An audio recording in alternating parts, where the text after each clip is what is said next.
नमस्कार, मैं हूं हेमंत पाठक राही और आप देख रहे हैं हमारी स्पेशल रिपोर्ट। पिछले एक माह के दौरान पूरे देश में उस समय हड़कंप मच गया जब एक के बाद एक सरकारी संस्थानों और बड़े निजी संस्थानों में बम से उड़ाने की धमकी भरे ईमेल मिलने लगे। लगातार आ रहे ईमेल के कारण जहां सुरक्षा एजेंसियों के हाथ पांव फूले, तो वहीं पुलिस और बम निरोधक दस्तों की खासी दौड़ भाग हो गई। हालांकि जहां जहां भी बम होने की सूचना के ईमेल मिले थे, वहां जांच में कुछ भी सामने नहीं आया। इससे सुरक्षा एजेंसियों को तो राहत मिली, लेकिन उनके लिए यह ईमेल और ईमेल भेजने वाला व्यक्ति एक सिरदर्द बन गया। किसी एक राज्य में नहीं बल्कि पूरे देश के कई राज्यों में बड़े बड़े शिक्षण संस्थानों, सरकारी कार्यालय और केंद्रीय कार्यालयों को बम से उड़ाने की धमकी के ईमेल मिले थे और ये ईमेल अलग अलग मेल आईडी से भेजे गए थे। ऐसे में ईमेल भेजने वाले का पता लगाना और उसे पकड़ना पुलिस के लिए भूसे के ढेर में सुई ढूंढने के समान हो गया। लेकिन आखिरकार अपराध की ज्यादा उम्र होती नहीं है और आरोपी पुलिस की पकड़ में आ गया।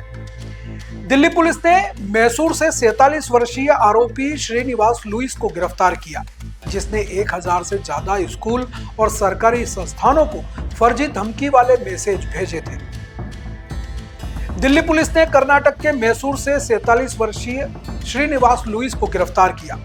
उस पर आरोप है कि उसने देश भर के 1000 से अधिक स्कूल, कॉलेज और सरकारी संस्थानों को फर्जी धमकी वाले संदेश भेजे और सुरक्षा एजेंसियों की नींद उड़ा रखी थी।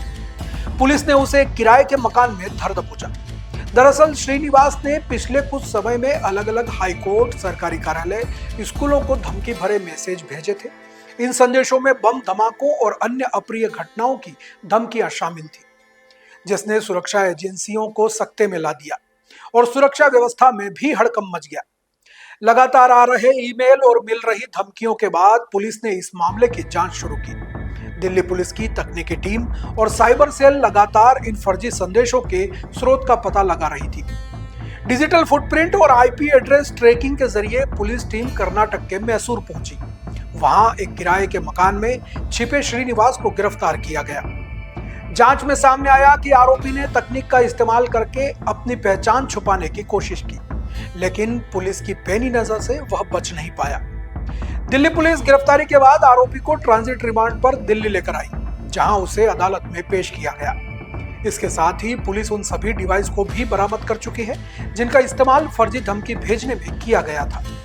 यह मामला न केवल साइबर अपराध की गंभीरता को दर्शाता है, बल्कि यह भी स्पष्ट करता है कि डिजिटल दुनिया में किए गए अपराध की पहचान और गिरफ्तारी संभव है। पुलिस की तेजी और तकनीकी कौशल के चलते आरोपी को पकड़ा गया, जिससे यह संदेश गया कि कोई भी डिजिटल माध्यम का दुरुपयोग कानूनी कार्रवाई से बचकर नहीं कर सकता।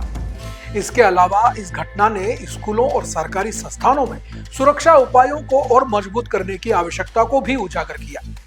आरोपी का बैकग्राउंड चेक करें तो पुलिस पूछताछ में कई चौंकाने वाली जानकारी सामने आई है। पता चला है कि आरोपी लुइस श्रीनिवास मैसूर में पूर्व असिस्टेंट प्रोफेसर रह चुका है और उसने सिस्टम से बदला लेने के लिए सुप्रीम कोर्ट सहित कई संस्थानों को बम से उड़ाने की धमकी दी। जमीन विवाद में न्याय न मिलने से नाराज नेट क्वालिफाइड आरोपी ने डार्क वेब और 50 फर्जी ईमेल आईडी का इस्तेमाल किया।